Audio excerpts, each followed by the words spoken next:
जीवन बीतता है बूंद बूंद, रिक्त होता है रोज। हाथ से जैसे रेत सरकती जाए,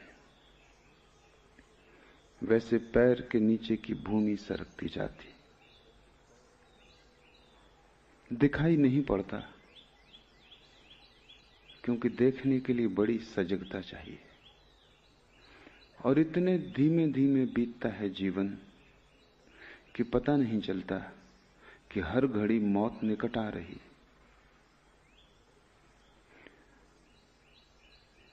जब भी कोई मरता है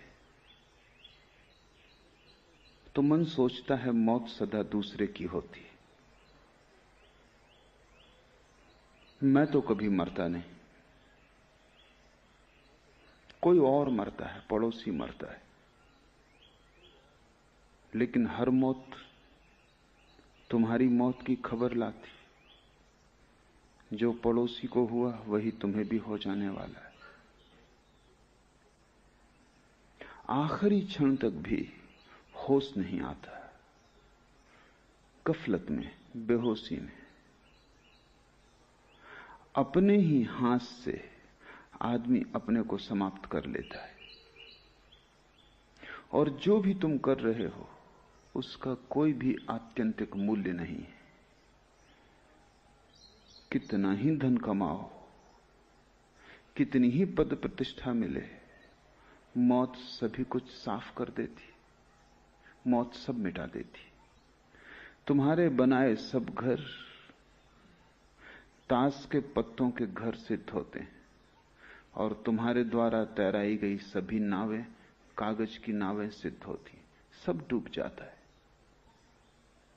जिसे ये होश आना शुरू हो गया कि मौत है, उसी के जीवन में धर्म की किरण उतरती। मौत का स्मरण धर्म की प्राथमिक भूमिका है। अगर मृत्यु न होती तो संसार में धर्म भी न होता। मृत्यु है इसलिए धर्म की संभावना है। और जब तक तुम मृत्यु को झुठलाओगे तब तक तुम्हारे जीवन में धर्म की किरण न उतरेगी। मृत्यु को ठीक से समझो, क्योंकि उसके आधार पर ही जीवन में क्रांति होगी। तुम्हें अगर पता चल जाए आज सांझ ही मर जाना है, तो क्या तुम सोचते हो तुम्हारे दिन का व्यवहार वही रहेगा जो इस पता न चलने पर रहता? क्या तुम उसी भांति दुकान जाओगे, उसी भांति ग्राहकों का शोषण करोगे? क्या उसी भांति व्यवहार करोगे जैसा कल किया था? क्या पैसे पर तुम्हारी पकड़ वैसी ही होगी जैसे एक क्षण पहले तक थी? क्या मन में वासना उठेगी, काम जगेगा, सुंदर स्त्रियां आकर्षित करेंगी, राह से गुजरती कार मोहित करेगी, किसी का भवन देखकर ईर्ष्या होगी? नहीं, सब बदल जाएगा। अगर मौत पता चल जाए कि आज ही सांझ हो जाने वाली, तुम्हारे जीवन का सारा अर्थ, तुम्हारे जीवन का सारा प्रयोजन, तुम्हारे जीवन का सारा ढंग और शैली बदल जाएगी। मौत का जरा सा भी स्मरण तुम्हें वही न रहने देगा जो तुम हो। और तुम जो हो बिल्कुल गलत हो, क्योंकि सिवाय दुख के और तुम्हारे होने से कुछ भी फल नहीं आता। फल लगते हैं निश्चित, केवल दुख के लगते हैं। फल लगते हैं निश्चित, तुम्हारी आशाओं के अनुकूल नहीं, न तुम्हारे स्वप्नों के अनुसार। फल लगते हैं तुम्हारी आशाओं के विपरीत, तुम्हारे सपनों से बिल्कुल उल्टे। जीवन के अंत में सिर्फ राख छूट जाती है हाथ में, और एक विषाद और एक गहन पीड़ा की एक और अवसर खो गया। इसलिए तो मरते वक्त लोग इतने दुखी और पीड़ित मरते हैं। अन्यथा अगर जीवन की चरितार्थता उपलब्ध हुई हो और जीवन की धन्यता को जाना हो और जीवन एक गीत बन गया हो, जिसे कबीर कहते हैं सुमरन बन गया हो, एक याददाश्त कि मैं कौन हूं, तो मृत्यु तो एक महोत्सव हो जाएगी, क्योंकि वो तो सारे जीवन की परिपूर्णता है, वो तो सारे जीवन का निचोड़ सार है। तब मृत्यु मृत्यु न होगी, महाजीवन में प्रवेश हो जाएगी। जो जान के जीता है उसकी मृत्यु समाधि हो जाती है, जो अनजान जीता है उसका जीवन भी मृत्युवत है। जो होश से जीता है वो मरता ही नहीं, जो बेहोशी में जीता है वो कभी जीता ही नहीं। उसका जीवन एक प्रवंचना है।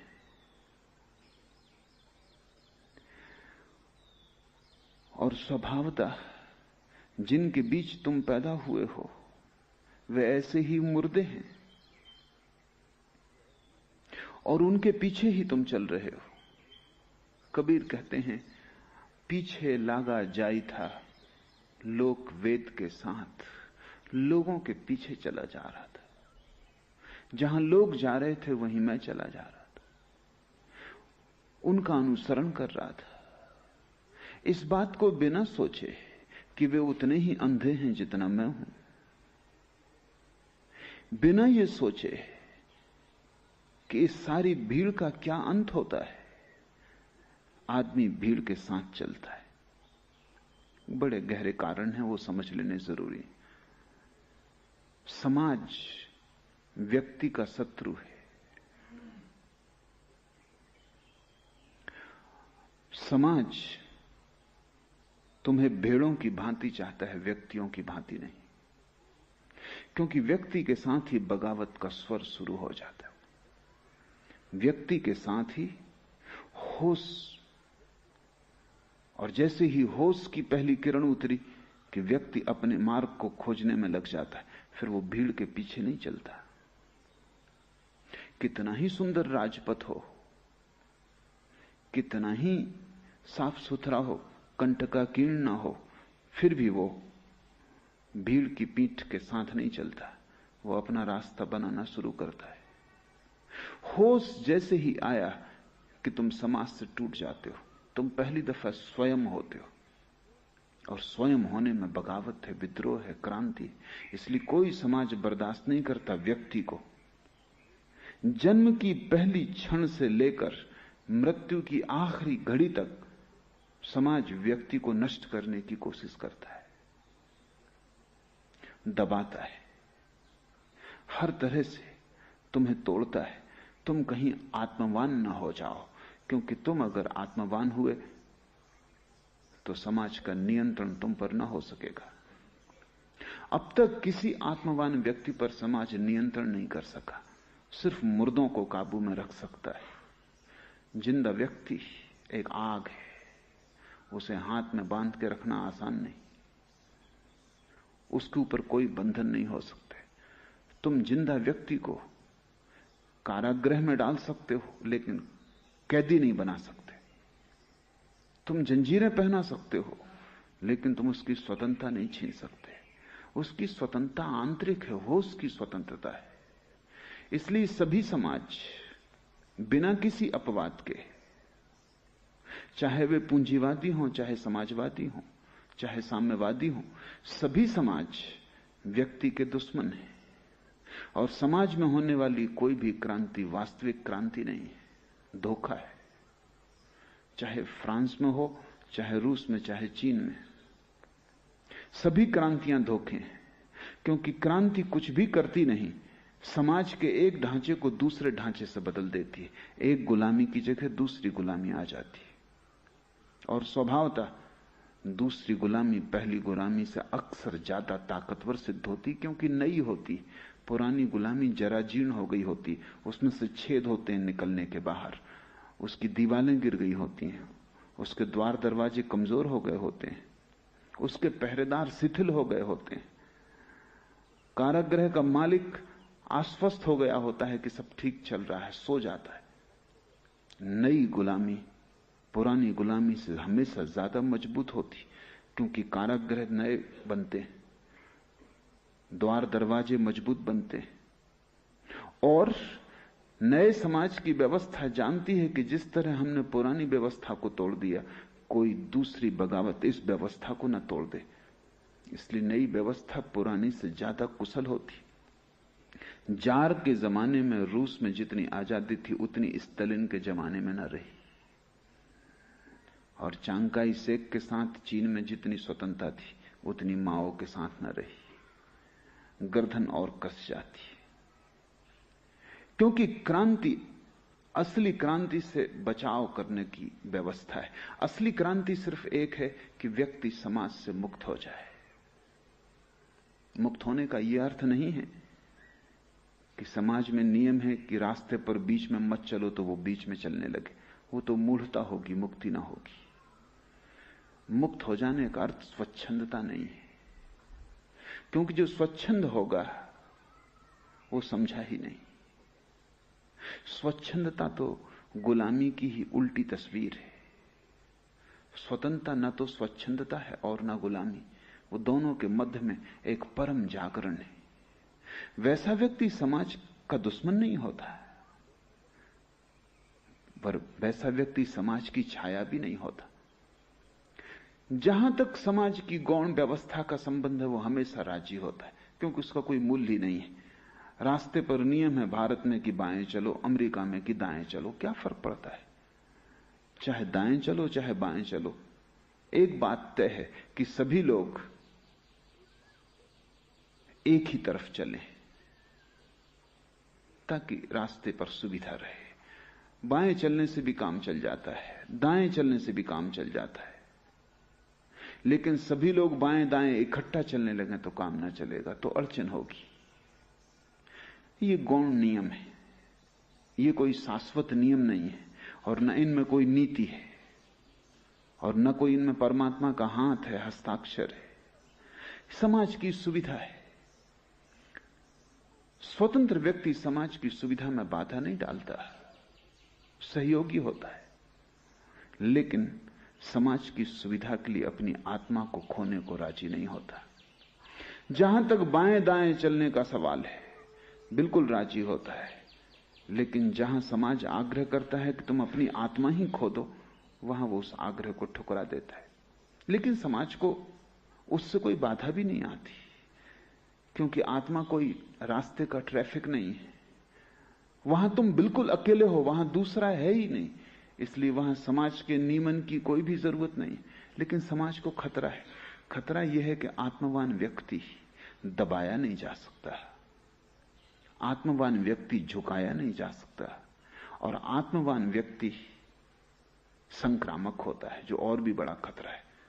क्योंकि जैसे ही कोई व्यक्ति आत्मवान होता है, उसके आसपास हवा फैलने लगती है आत्मवत्ता की, भगवत्ता की। दूसरे लोग भी आत्मवान होने लगते हैं।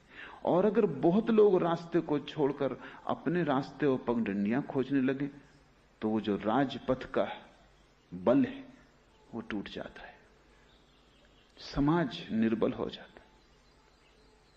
क्योंकि आत्मवान व्यक्ति मौलिक रूप से अराजक होता है, स्वच्छंद नहीं, लेकिन वो कोई शासन पसंद नहीं करता।